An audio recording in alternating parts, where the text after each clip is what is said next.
ইন্নাল্লাহা ওয়া মালাইকাতাহু ইউসাল্লুনা আলান নাবিয়্যি ইয়া আইয়ুহাল্লাযীনা আমানু সাল্লু আলাইহি ওয়া সাল্লিমু তাসলিমা আল্লাহুম্মা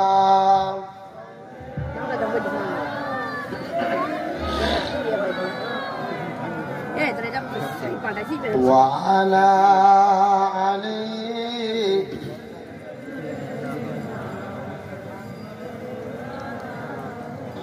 সকলে পরিবালা গাল বিকামালিহি كشافت جامي زماله حسنت زمين خصاله صلوا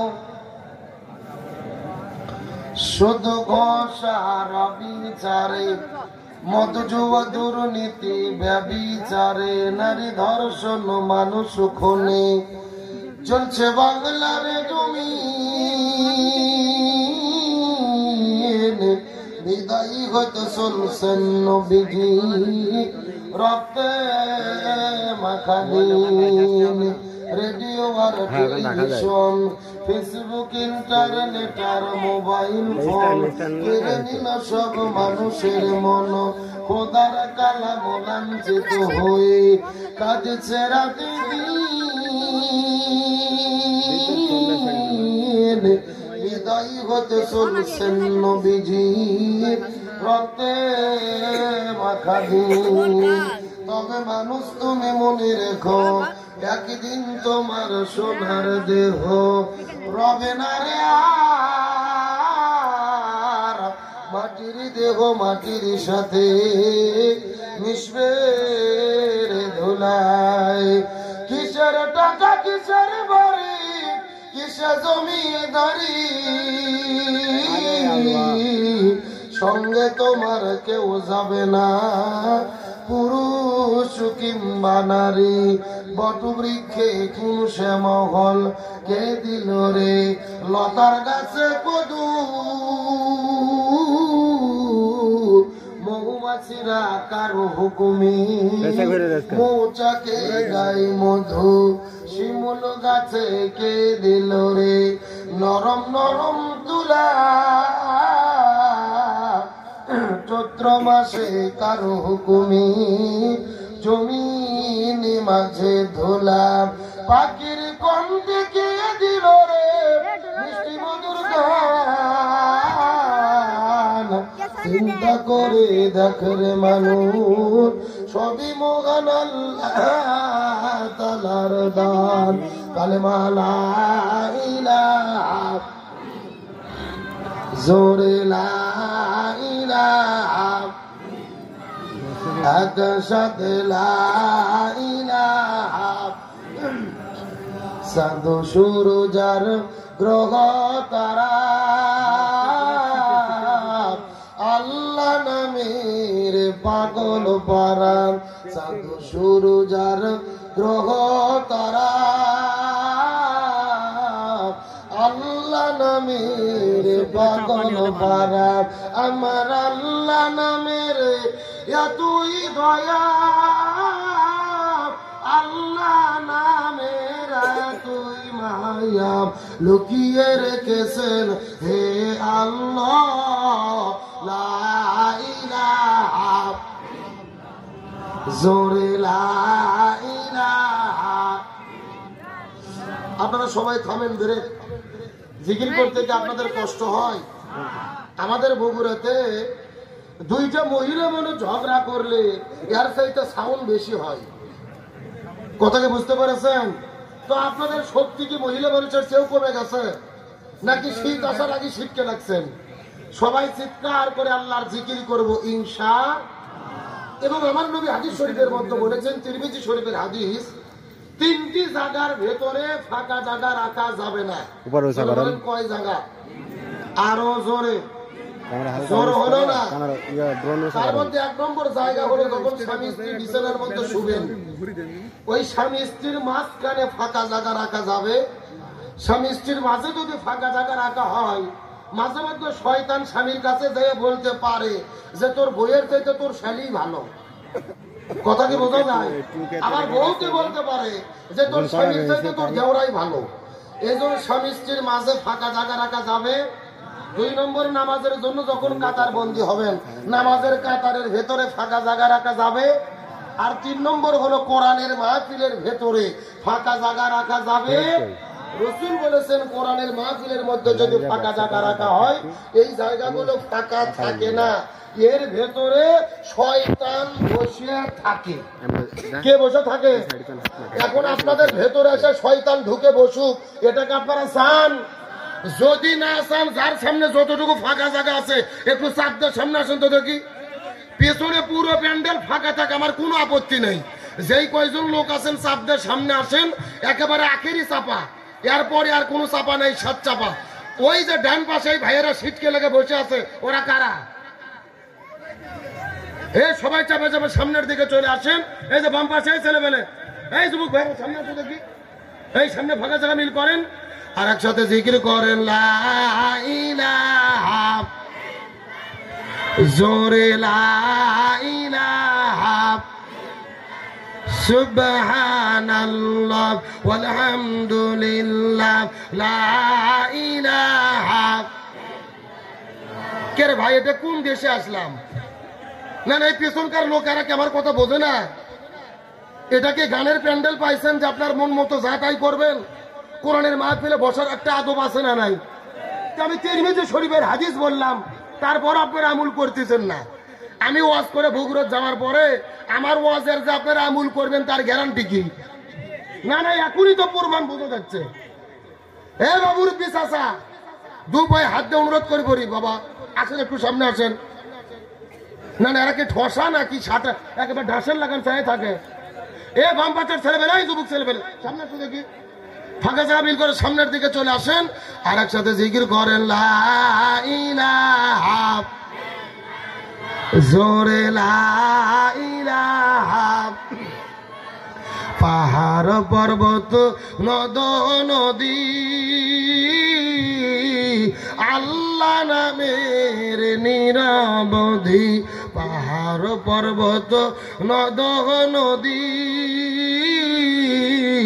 আল্লাহ নামের নিরবধি, আমার আল্লাহ নামের এতই জাদু,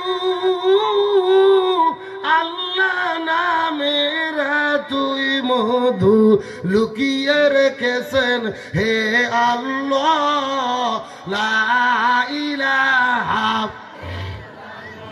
জোরে লা ইলাহা, লা ইলাহা ইল্লাল্লাহু মুহাম্মাদুর রাসূলুল্লাহ। মালিক ভাইয়ের মা,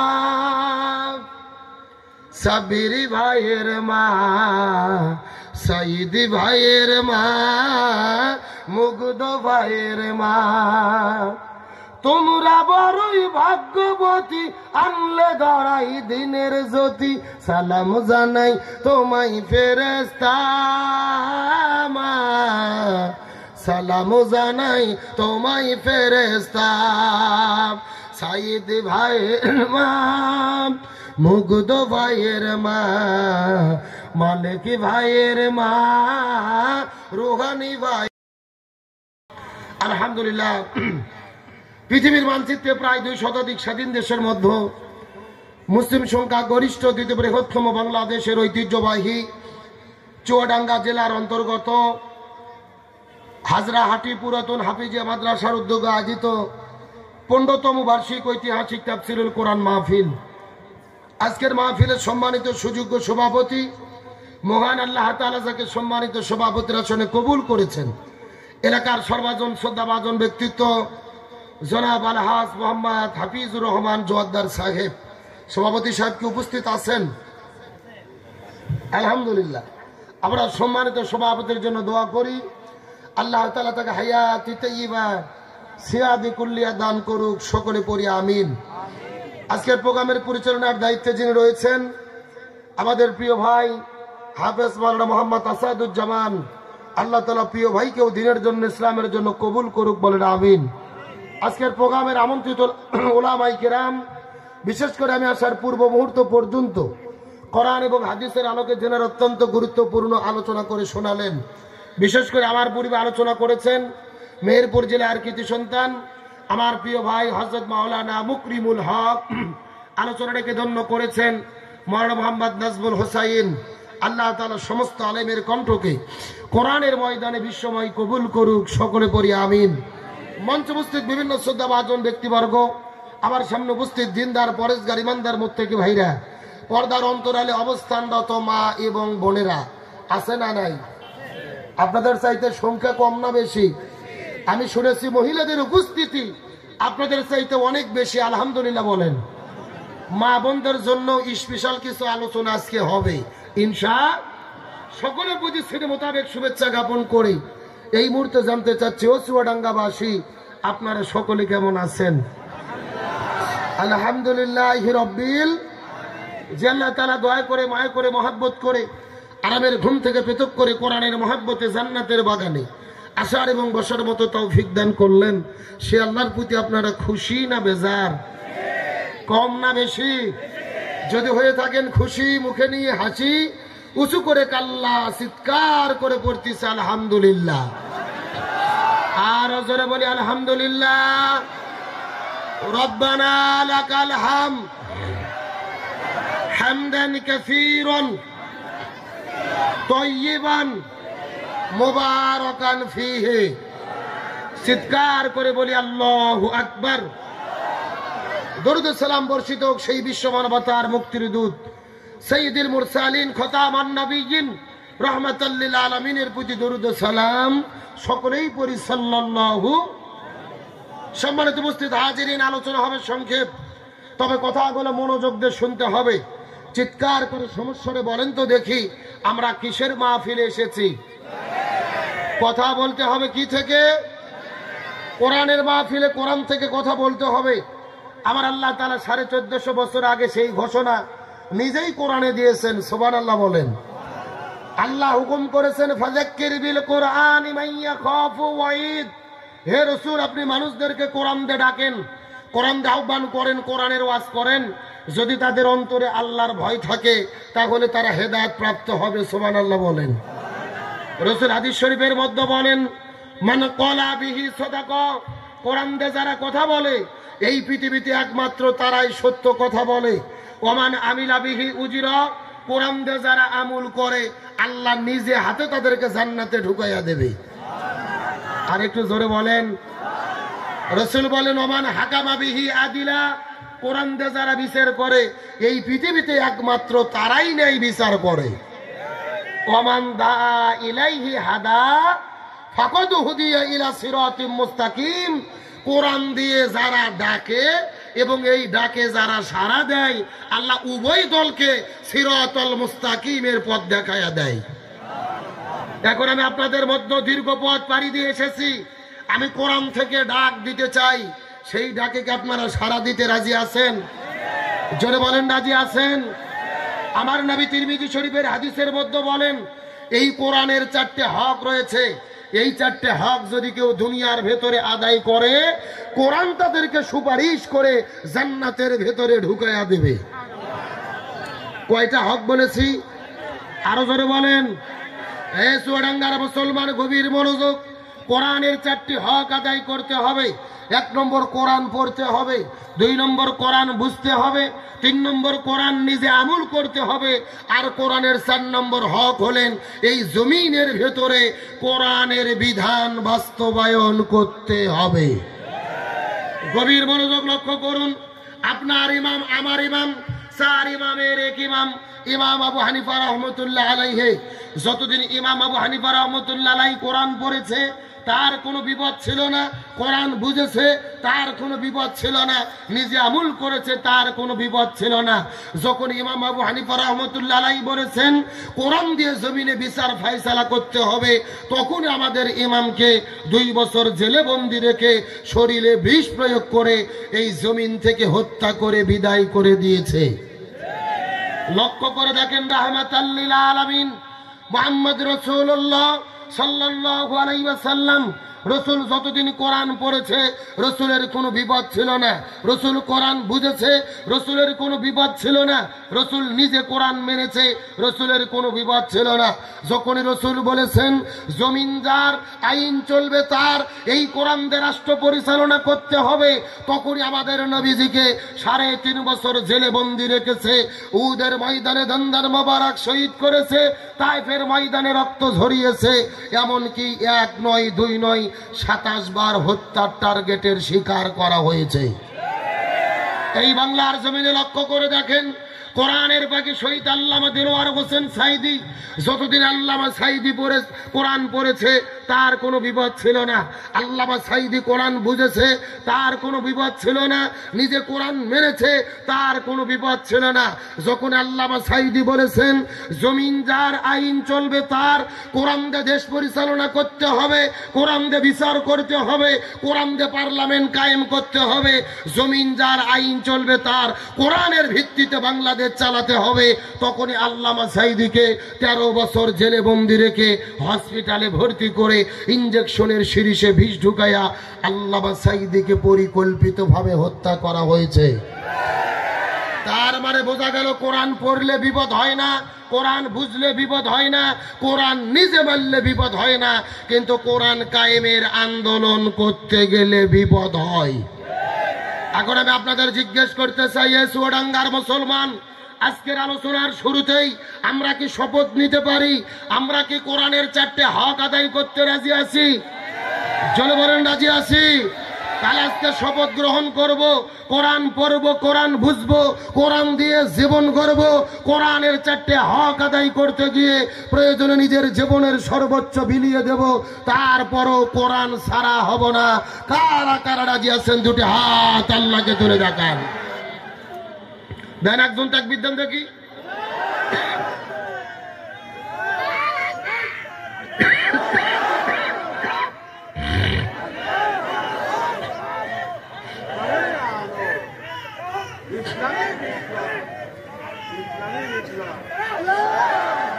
আল্লাহ কবুল করুক, বলেন আমিন। তবে তাকবীর 60-এর তাকবীর হলো না, দেখা যাক সামনে কি হয়। আলোচনা শুরু হলো, ইমানের স্পিড যদি বাড়ে তাকবীরের স্পিডও বাড়বে ইনশাল্লাহ, বলেন। তাহলে কোরআনের 4টে হক আল্লাহ আদায় করার তৌফিক দিক, বলেন আমিন। আসল লক্ষ্য করেন ভূমিকা ছাড়া আলোচনা। আমরা দরুদ পড়েছি সেই নবীর ওপরে, যেই নবীর জীবন আদর্শ অনুসরণ করা আল্লাহ তাআলা আমাদের জন্য ফরজ করে দিয়েছেন। জোরে বলেন কি করে দিয়েছেন? গভীর মনোযোগ, ভূমিকা ছাড়া আলোচনা ডাইরেক্ট লক্ষ্য করুন। বাংলাদেশের 90% মুসলমান, অধিকাংশ মানুষের ধারণা নবীজির জীবন মানা হলো সুন্নাত, অথচ নবীজির জীবনকে অনুসরণ করা ফরজ করে দিয়েছেন কে? আরো জোরে বলেন। তাহলে চিৎকার করে বলেন নবীজির জীবন অনুসরণ করা কি? সবাই জবান খোলেন, নবীর জীবন অনুসরণ করা কি? নবীর জীবন আদর্শ সিরাতকে মেনে চলা ফরজ করেছেন কে? এখন ফরজ কি আব্দুল সালাম যুক্তিবাদীর কথাই হবে? সভাপতির কথাই হবে? ফরজ হতে গেলে হুকুম লাগবে কার? আমার বন্ধুগণ, মুসলমান ভাইরা গভীর মনোযোগ লক্ষ্য করুন। কোন দিকে নজর নাই, কোন দিকে তাকাতাকি নাই। কোরআন হাদিসের আলোকে চুম্বক কিছু কথা বলার পরে বিদায় নিয়ে চলে যাওয়ার চেষ্টা করব। আল্লাহ নবীজির জীবন অনুসরণ করাকে ফরজ করে দিয়েছেন। এই সম্পর্কে আমার আল্লাহ তাআলা 1450 বছর আগে কুরআনুল কারীমের মধ্যে আল্লাহ রাব্বুল আলামিন কত চমৎকার করে বলেন, ওয়ামা আতাকুমুর রাসূলু ফাখুযুহু ওয়ামা নাহাকুম আনহু ফান্তাহু।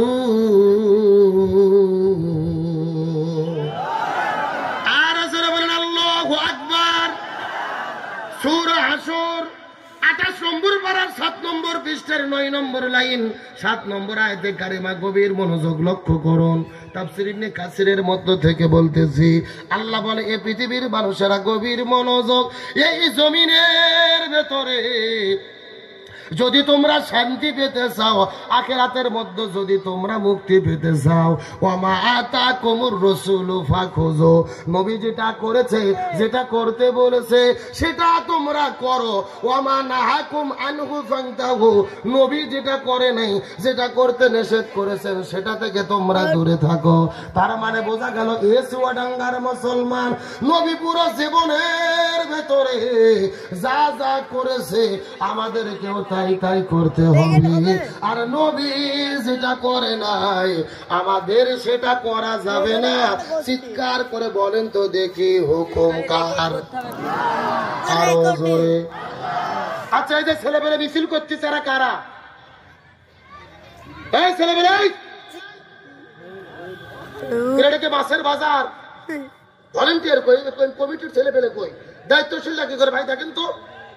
এই বাচ্চাদেরকে হয় এখানে বসে দেবেন, না হলে বাড়িতে ঘাট ধরে পাঠিয়ে দেবেন। এখানে ঝিরজম, ক্যাপিটালিজম, ভারতের আইন, ব্রিটিশের আইন, মানব রচিত তন্ত্র মন্ত্রকে যতদিন পর্যন্ত জুতাই এবং ঝাঁটাপিটা করে কোরআন সংসদে ঢুকাইয়া কোরআন দে বাংলাদেশ পরিচালিত না হবে, ততদিন পর্যন্ত এই জমিনের ভেতরে শান্তি আসতে পারে না, পারে না, পারে না। সুতরাং বাংলাদেশ থেকে সমস্ত তন্ত্র মন্ত্রকে জুতাই এবং ঝাঁটাপিটা করে কোরআন পার্লামেন্টে ঢুকাইয়া কোরআন দে বাংলাদেশ পরিচালনা করার পক্ষে রায় দিতে কারা কারা রাজি আছেন? দুটি হাত আল্লাহকে তুলে দেখান।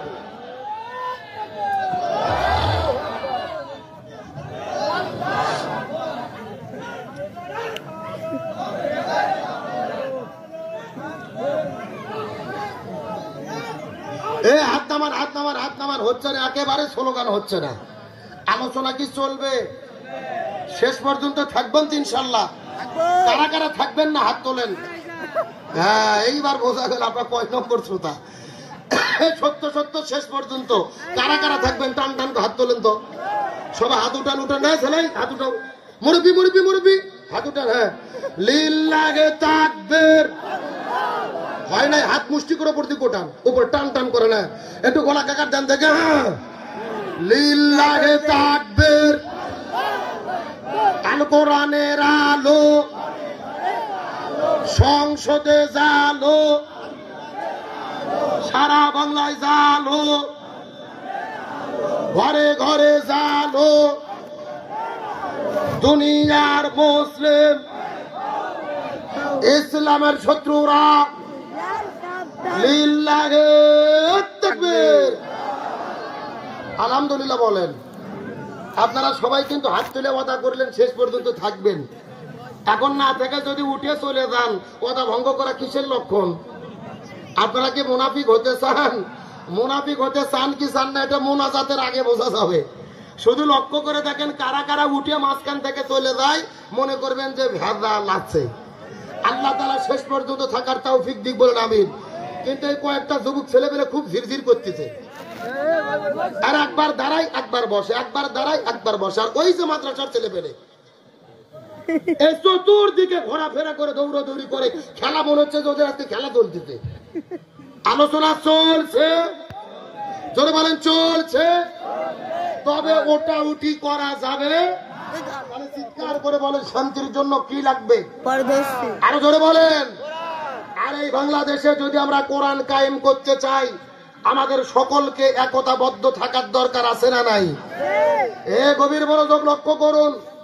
এই যে গত 16 বছর ধরে আলেম ওলামাদের উপরে তারা জুলুম করেছে, নির্যাতন করেছে, আয়না ঘর তৈরি করে আলেমদের জেলে বন্দী করেছে। এখন কি তারা দেশে আছে না পালাইছে? আরো জোরে বলেন, আছে না পালাইছে? এমনকি আজকে ওই সেই গণহত্যার দায়ে স্বৈরাচার ফ্যাসিস্ট হাসিনার বিরুদ্ধে রায় দেওয়া হবে। আল্লাহু আকবার বলেন। সারা বাংলাদেশের 18 কোটি জনগণ প্রস্তুত। আমরা নিউজে দেখতে চাই, ব্রেকিং নিউজ, গণহত্যার দায়ে স্বৈরাচার হাসিনাকে ফাঁসি দেওয়া হয়েছে। কথা বলেন ঠিক কিনা? এমন একটা নিউজ আমরা দেখতে চাই, 2000 ছাত্র জনতাকে যারা হত্যা করলেন 33,000 ছাত্র জনতাকে যারা আহত করলেন, আলেমদের জেলেবন্দি করলেন, তার রায় ফাঁসি হওয়ার দরকার আছে না নাই? আরে ভাই, এই স্বৈরাচার হাসিনা যে অপরাধ করেছে, এর শুধু একবার ফাঁসি না, 1000 বার ফাঁসি দিলেও এর প্রতিশোধ হবে না। একবার ফাঁসিটা তো দুনিয়ার বিচার, আর আখিরাতের বিচার। ফাঁসি আল্লাহ দিতেই থাকবে, মারতেই থাকবে, কিন্তু মরবে না। সুবহানাল্লাহ কোন? মানে আল্লাহ ইচ্ছা মতো শাস্তি দিতে থাকবে, কিন্তু জাহান্নামে কিন্তু কেউ মরে যাবে না, শাস্তি পেতেই থাকবে, পেতেই থাকবে, খালিদিনা ফিহা। সুতরাং যেই স্বৈরাচার এই বাংলাদেশে আন্তর্জাতিক অপরাধ ট্রাইব্যুনাল গঠন করে কোরআনের পাকে আল্লামা সাঈদীকে অপমানিত করলেন, মতিউর রহমান নিজামী, আব্দুল কাদের মোল্লা, সালাউদ্দিন কাদের, শাকা চৌধুরী নিরপরাধ মানুষদেরকে ফাঁসির দড়িতে ঝুলিয়ে বিদায় করে দিলেন। আল্লাহর কি খেলা! আজকে ওই আদালতেই তার বিরুদ্ধে ফাঁসির রায় হচ্ছে। এগুলো কার বিচার? একই বিচারক, একই আদালত, একই ট্রাইব্যুনাল। আল্লাহর কোরআন বলেন, ওয়া মাকারু ওয়া মাকারাল্লাহ ওয়াল্লাহু খায়রুল মাকিরিন। তারাও ষড়যন্ত্র করে, আল্লাহও কৌশল অবলম্বন করে। কার কৌশল বিজয় হয়? আল্লাহ বলেছেন, ইয়াকিদুনা কায়দাম ওয়া আকিদু কায়দা। তারাও কায়দা কৌশল করে, আল্লাহরও কিছু কায়দা কৌশল। কিন্তু তারা এটাকে বানচাল করার জন্য আওয়ামী লীগ দল ডেকেছে লকডাউন। যেরকম কি ডাউন? কিন্তু গত 3 দিন হলে দেখা যাচ্ছে তাদের লকডাউনে কাউকে পাওয়া যায় না। কিছু সন্ত্রাসী ভাড়া করে টাকা দিয়ে, কিছু পাগল ছাগল যাইয়া গাড়ি পুরাই, আর কিছু কুকুর ঘরে কোনো লোক নাই। আমি আওয়ামী লীগ দলের কর্মীদের বলতে চাই, ওই দয়া করে তোমাদের যেই নেত্রী রেখে পালিয়ে চলে গেছে, একটাবার ভোলে পর্যন্ত যায়নি। ওই ইন্ডিয়া থেকে, লন্ডন, ওই দিল্লি থেকে এসি ঘরের ভেতরে বসে বসে তোমাদেরকে উস্কনি দেবে, আর সেই উস্কনিতে পাড়া দিয়ে তোমরা রাস্তাঘাটে গাড়ি পুরোবা। এমন ভুল তোমরা করো না। দেশের জনগণ সজাগ আছে, তোমাদেরকে ধরে কুত্তা পিটানি পিটাবে। বরং ওই 5 তারিখে যেই মাঠটা বাকি ছিল, এখন কাজ আদায় হবে। ভালো করে বোঝেন, যারা আওয়ামী লীগ করতো কিন্তু কোনো অন্যায় অপকর্ম করেনি, এদের সাথে আমাদের কোনো শত্রুতা নাই। এরা তওবা করে ফিরে আসুক, আপত্তি নাই। কিন্তু যারা অন্যায় করেছে এদের শাস্তি পেতেই হবে। আর ওই স্বৈরাচার হাসিনা পালিয়ে গেল রে, যেই নেত্রীর জন্য জীবন যৌবন সব শেষ করে দিল, ওই নেত্রী না বলে পালিয়ে গেল। এদের কচুর সাথে গলার দড়ি দেওয়া দরকার। আর আজকে সেই ওবায়দুল কাদের উস্কনি দিচ্ছে, আর তোমরা গাড়ি পুরাচ্ছ, লকডাউন করিচ্ছ। মনে রেখো, বিশৃঙ্খলা করার চেষ্টা করো না, পিঠের চামড়া থাকবে না। ওই স্বৈরাচার আবার মাঝে মধ্যে বলে, আমি সীমানার কাছে আছি, যে কোনো সময় শর্ট করে ঢুকে পড়তে পারি। আমরা বলতেছি, ম্যাডাম আসেন, এটা তো আপনার বাবার দেশ, আপনি আসেন, আপনি শর্ট করে ঢুকবেন, আর আমরা আপনাকে ফট করে আইনা ঘরে ঢুকে দেবো। জোরে বলেন, কি ঘর? বুবু ভাইসো শর্ট করিয়া আয়না ঘরটা তোমার জন্য রাখছি গো সাজাইয়া। রিসেপশনে বইসাই আছি জুতোর মালা লইয়া। বুবু ভাইসো শর্ট করিয়া আয়না ঘরটা তোমার জন্য রাখছি গো সাজাইয়া। আল্লাহর কোরআন বলেছে, কুতিবা আলাইকুমুল কিসাস। জীবনের পরিবর্তে জীবন, হাতের পরিবর্তে হাত, পায়ের পরিবর্তে পা, চোখের পরিবর্তে চোখ। এই আয়াতের ডিজিটাল ব্যাখ্যা হলো আয়না ঘরের পরিবর্তে আয়না ঘর। বুবু আইবা, তুমি আইবা গো এইবার, আইসা বুবু ক্ষমতা পাইবা না।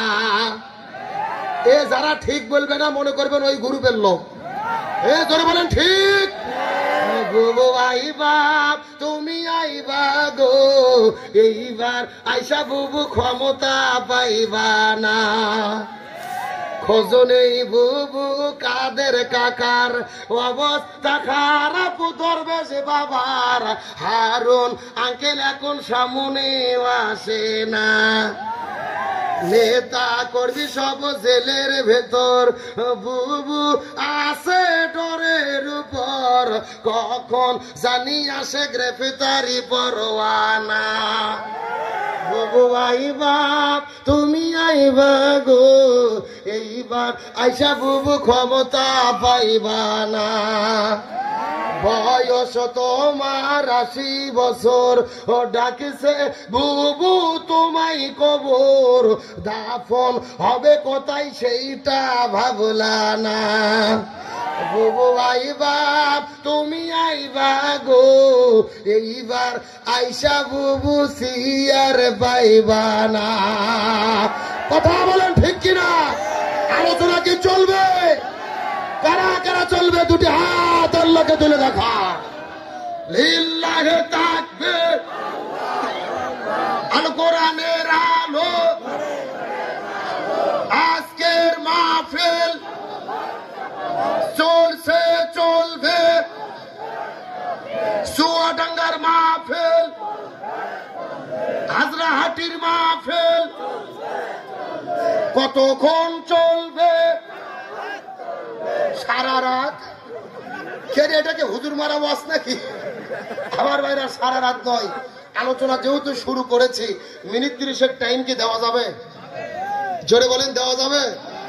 তাহলে চিৎকার করে বলেন তো দেখি, রসুলের জীবন আদর্শ মেনে চলাকে ফরজ করে দিয়েছেন কে? আরো জোরে বলেন। আমার যে বন্ধুগণ মুসলমান ভাইরা, গভীর মনোযোগ লক্ষ্য করুন। কোন দিকে নজর নাই, কোন দিকে তাকাতাকি নাই, কথাগুলো সুন্দর করে বোঝার চেষ্টা করবেন। আল্লাহ নবীজির জীবনকে অনুসরণ করাকে ফরজ করে দিলেন। কেন ফরজ করে দিলেন? আমি পুরো কোরআনটা গবেষণা করে দেখেছি। আল্লাহ রাব্বুল আলামিন ওই নবীজির আদর্শ মেনে চলা আমাদের জন্য ফরজ করে দিয়েছেন। এর পেছনে কারণ হলো 3টা। জোরে বলেন কয়টা? আরো জোরে। আল্লাহ 3টা কারণে নবীর জীবন মানাকে ফরজ করে দিয়েছেন। তার মধ্যে প্রথম নম্বর কারণটা কি? এই সম্পর্কে আমার আল্লাহ তাআলা কোরআনের মধ্যে কত চমৎকার করে বলেন, লাকাদ কানা লাকুম ফি রাসূলিল্লাহি উসওয়াতুন হাসানাহ। সূরা আযাব 21 নম্বর পারার 19 নম্বর পৃষ্ঠার 2 নম্বর লাইন 21 নম্বর আয়াতে কারিমা। তাফসীর ইবনে কাসিরের মধ্য থেকে বলতেছি, আল্লাহ বলে, এই পৃথিবীর মানুষেরা মনোযোগ দিয়ে শুনে নাও। এই জমিনে যদি তোমরা সফল হতে চাও, আমি নবীর জীবনের ভেতরে শ্রেষ্ঠ আদর্শ দান করেছি। যদি তোমরা সফল হতে চাও, নবীর আদর্শকে মেনে চলা ছাড়া কোনো উপায়। এ চোরেঙ্গার মুসলমান গভীর মনোযোগ।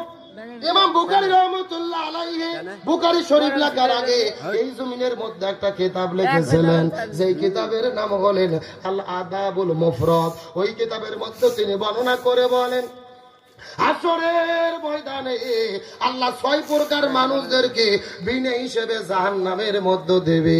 তার মধ্যে প্রথম নাম্বার প্রকার হলো তারা যারা জমিনের ভেতরে নবীকে বাদ দিয়ে অন্য কারো আদর্শ গ্রহণ করেছে। তার মানে বোঝা গেল, নবীকে বাদ দিয়ে অন্য নেতার আদর্শ গ্রহণ করলে কোথায় যেতে হবে? কিন্তু এখন আমি আপনাদেরকে জিজ্ঞাসা করি, বলেন তো, এ চুয়াডাঙ্গার শিক্ষিত মুসলমান, ভালো করে উত্তর দেন তো, সত্য করে বলেন তো, এই চুয়াডাঙ্গা জেলার ভেতরে নবীকে বাদ দিয়ে অন্য কারো আদর্শ গ্রহণ করেছে এই রকম মানুষ আছে না নাই? আরো জোরে বলেন। কেউ বা বাবার আদর্শ গ্রহণ করেছে। বাবাকে কি চেনা যায়? চেনেন না? বঙ্গবল্টু জাতির ফিতে। কথা বলেন। কেউ বা বাবার আদর্শ গ্রহণ করেছে, কেউ বা স্বামীর আদর্শ গ্রহণ করেছে, কেউ বা ইরশাদ চাচার আদর্শ গ্রহণ করেছে, কেউ বা কালমার্সের আদর্শ গ্রহণ করেছে, কেউ বা লেনিনের আদর্শ গ্রহণ করেছে, কেউ বা পুতিনের আদর্শ গ্রহণ করেছে।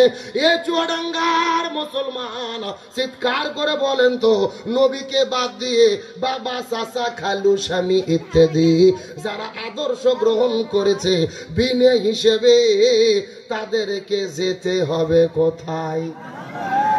উপায় নাই রে, উপায় নাই রে মানুষ, উপায় নাই।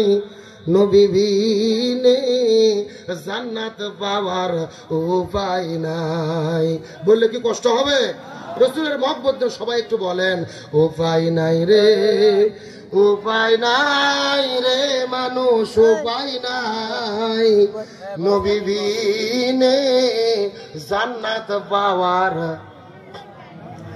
আমার বন্ধুগণ, মুসলমান ভাইরা গভীর মনোযোগ লক্ষ্য করুন। সেই নবীজিকে আল্লাহ দুনিয়ার মধ্যে নেতা করে প্রেরণ করেছেন, চিৎকার করে বলেন কি করে? আল্লাহ কোরআনের মধ্যে কত চমৎকার করে বলেন, ইয়াসিন।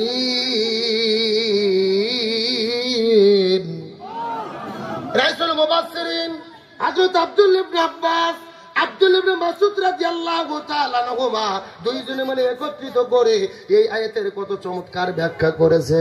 তারা বর্ণনা করে বলেন, এই জায়গার মধ্যে ইয়া বলেন হরফে নেদা। হরফে নেদা ওই সমস্ত হরফগুলোদের বলা হয় যে হরফ দিয়ে মানুষদেরকে ডাকা হয়, আহ্বান করা হয়। আর সিন মানে হলেন সাইয়্যিদ। সাইয়্যিদ শব্দের অর্থ হলো নেতা। আল্লাহ নবীজিকে সরাসরি নেতা বলে ডাক দিয়েছেন। এ গভীর মনোযোগ লক্ষ্য করুন। এই জায়গার মধ্যে তারা বর্ণনা করে বলেছেন, এই জায়গার মধ্যে সাইয়্যিদ অর্থ হলেন 5টি। 1 নম্বর হলেন সাইয়্যিদুল বাশার। এই দুনিয়ার ভেতরে আল্লাহ যত মানুষ সৃষ্টি করেছে প্রত্যেকটা মানুষের নেতা হলেন আমাদের নবী। 2 নম্বর সাইয়্যিদুল আম্বিয়া। এই দুনিয়াতে আল্লাহ যত নবী প্রেরণ করেছে সবগুলো নবীদের নেতা হলেন আমাদের নবী। 3 নম্বর সাইয়্যিদুল মুরসালিন। এই দুনিয়ার ভেতরে আল্লাহ তাআলা যত রাসূল প্রেরণ করেছেন সবগুলো রাসূলের নেতা হলেন আমাদের নবী। 4 নম্বর সাইয়্যিদুল কাউনাইন। আল্লাহ তাআলা দোজাহান সৃষ্টি করেছে, ওই দোজাহানের নেতা হলেন আমাদের নবী। আর 5 নম্বর সাইয়্যিদুল আলামিন। আল্লাহ যতগুলো জগৎ সৃষ্টি করেছে প্রত্যেকটা জগতের নেতা হলেন আমাদের নবী। লিল্লাহি তাকবীর।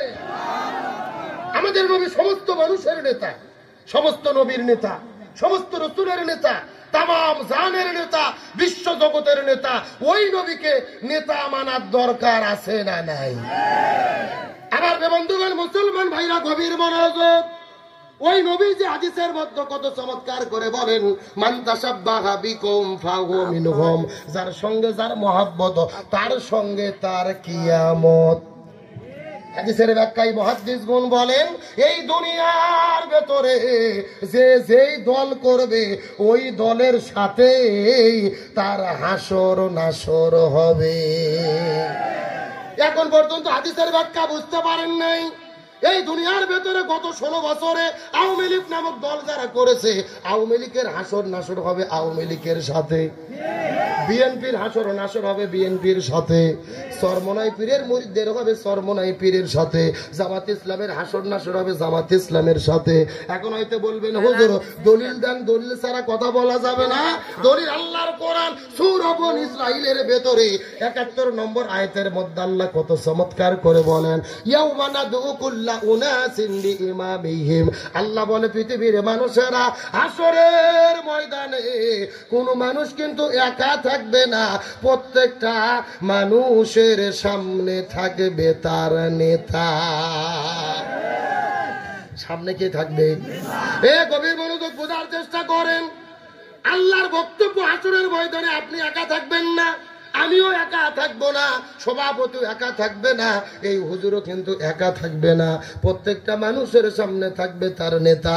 আল্লাহর এই আয়াতটা যদি ভালো করে বোঝার চেষ্টা করেন, গভীর মনোযোগ। এই যে গত 14 বছর ধরে এই দেশের মধ্যে আওয়ামী লীগ নামক দল যারা করেছে, হাসরের ময়দানে দেখা যাবে তাদের সামনে প্রথম দাঁড়িয়ে যাবে বঙ্গবন্ধু শেখ মুজিবুর রহমান, তারপরে দাঁড়িয়ে যাবে ওই 16 বছরের স্বৈরাচার কাঁঠাল রানী হাসিনা। এ কথা বলেন। এরপরে ওবায়দুল কাদের, তারপরে অন্যান্য নেতা কর্মী। এই দেশের মধ্যে বিএনপি নামক দল যারা করে, হাসরের ময়দানে লক্ষ্য করে দেখা যাবে তাদের সামনে প্রথম দাঁড়িয়ে যাবে শহীদ প্রেসিডেন্ট জিয়াউর রহমান, তারপরে ম্যাডাম খালেদা জিয়া, তারেক জিয়া, মির্জা ফখরুল ইসলাম আলমগীর। এই দেশের মধ্যে চরমোনাই পীরের যারা মরিত হয়েছে, হাসরের ময়দানে লক্ষ্য করে দেখা যাবে তাদের সামনে প্রথম দাঁড়িয়ে যাবে মরহুম পীর সাহেব হুজুর, তারপরে মুফতি ফয়জুল করিম, মুফতি রিজাউল করিম, অন্যান্য মুরিদারা। এই দেশের ভেতরে জামাত ইসলাম নামক দল যারা করে হাসরের ময়দানে দেখা যাবে তাদের সামনে প্রথম দাঁড়িয়ে যাবে এই দলের প্রতিষ্ঠাতা আল্লামা সৈয়দ আবুল আলা মওদুদী রহিমাহুল্লাহ, তারপরে মৌলানা মতিউর রহমান নিজামী, অধ্যাপক গোলাম আজম, তারপরে দাঁড়িয়ে যাবে কোরআনের পাখি শহীদ আল্লামা দিলওয়ার হোসাইন সাইদি, এরপরে আমির জামাত ডাক্তার শফিকুর রহমান, তারপরে অন্যান্য নেতা, তারপরে কর্মীরা আল্লাহর কোরআনের আয়াতটা বোঝার চেষ্টা করেন। এই দুনিয়ার মধ্যে যে যেই দল করবে, যে যেই নেতার পেছনে ঘুরবে, ওই নেতাকেই কিন্তু হাসরের ময়দানে তিনি সামনে পাবে। এখন আল্লাহর আয়াতটা নিজের জীবনের সঙ্গে মিল করার চেষ্টা করেন।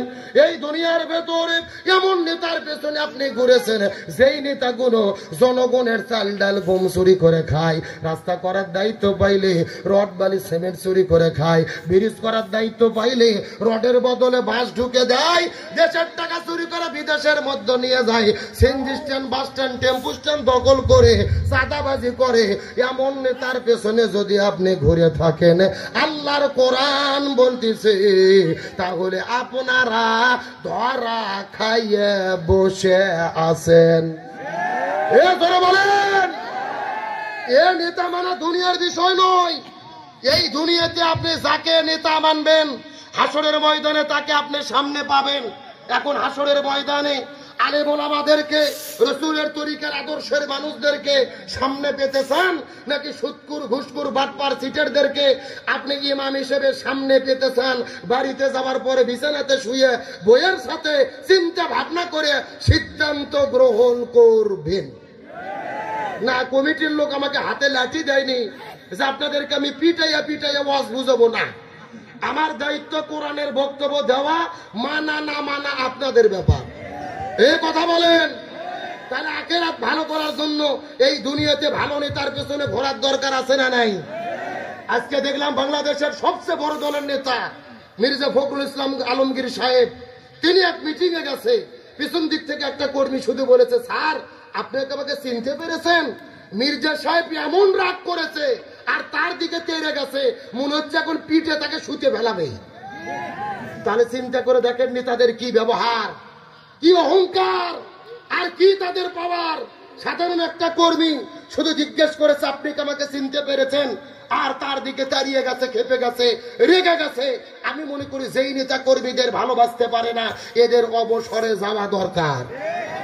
নেতা কেমন হবে রাসূলের কাছ থেকে শেখেন। যেমন কোনদিন সাহাবীদেরকে ধমক দিয়ে কথা বলেনি, বারবার জিজ্ঞেস করেছে, রাসূল বলে দিয়েছে।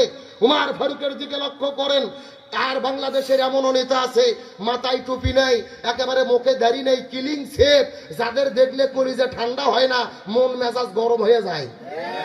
আর আপনি ইসলামী দলের নেতাদের দিকে তাকান, আমিরে জামাতের দিকে তাকান, চরমনাই পীরের দিকে তাকান, মামুনুল হকের দিকে তাকান, যাদের দিকে তাকালেই কলিজা ঠান্ডা হয়ে যায়। এই জন্য বলতে চাই, নেতা হতে গেলে নেতার মতো হতে হবে, কর্মীদের সঙ্গে ভালো ব্যবহার করতে হবে। হযরত আলী রাদিয়াল্লাহু তাআলা বলেছেন, মানুষের সঙ্গে হাসি মুখে কথা বলাও ইবাদত। সুবহানাল্লাহ বলেন। তার মানে বোঝা গেল বাংলাদেশের শান্তি কায়েম হবে না ততদিন, রাসূলের আদর্শ এই জমিনে বাস্তবায়ন হবে না যতদিন। কিন্তু বাংলাদেশে ফিতনা ছড়ানো হচ্ছে ভাই। অনেকে ফতোয়া দিচ্ছে যে বাংলাদেশে ইসলামী দল যদি ক্ষমতায় যায়, কোরআন যদি শাসন কায়েম হয়, তাহলে কারো হাত থাকবে না, সবার হাত কেটে ফেলা হবে। এরকম ফতোয়া শুনতেছেন না, যে ইসলাম ক্ষমতায় গেলে সবার হাত কাটা হবে। কারণ কি? আল্লাহর কোরআন বলেছে, ওয়াসারিকু ওয়াসারিকাতু ফাক্তাউ আইদিয়াহুমা, যদি কেউ চুরি করে, ও ছেলে হোক অথবা মেয়ে হোক, তাদের হাত কাটতে হবে। কার কথা? তবে দুর্ভাগ্যজনক ব্যাপার হলো এই আয়াতের সঠিক ব্যাখ্যা নেতারাও বলে না, অনেক হুজুরও বলে না। এ কথা বল না, ভালো করে বোঝার চেষ্টা করেন। এই আয়াতের সঠিক ফতোয়া কি? সব চোরের হাত কাটা হবে না। আল্লাহর কোরআন তাফসীর বলেছে, চুরি হলো দুই প্রকার, চোর হলো দুই প্রকার। জোরে বলেন কয় প্রকার? একটা হলো অভাব আর একটা হলো স্বভাব। আপনাদের প্রশ্ন করি, আপনাদের চুয়াডাঙ্গা জেলাতে আলু চোর, মরিচ চোর, বেগুন চোর, পিঁয়াজ চোর, ধান চোর, এইরকম দুই চারটে ছেঁচড়া চোর আবুল, মফিজ, কুদ্দুস কি আছে? আচ্ছা বলেন তো, এরা কি অভাবে চুরি করে না স্বভাবে? হ্যাঁ, ভালো করে বুঝবেন, স্বভাব নয়, অভাব। বাড়িতে বাজার করার টাকা নেই, স্ত্রীর শরীরে কাপড় নাই, সন্তানের পেটে ভাত নাই, এই লোকটা অভাবে চুরি করে। আল্লাহর কোরআন বলতেছে অভাবে যারা চুরি করবে এদের 5টা বিষয়ের গ্যারান্টি দিতে হবে। খাদ্য, বাসস্থান, খাদ্য, বস্ত্র, বাসস্থান, শিক্ষা, চিকিৎসা, এই 5টা বিষয়ের নিরাপত্তা দেওয়ার পরে যদি তারা চুরি করে তখন তাদের হাত কাটা হবে। এখন আপনাদের প্রশ্ন করি, আপনাদের চুয়াডাঙ্গা জেলাতে যেগুলো চোর আছে, এই চোরদের যদি সরকার ভালো করে একটা বাড়ি করে দেয়, 3 সন্ধ্যা গরুর গোশতে ভাত দেয়, এরা চুরি করবে?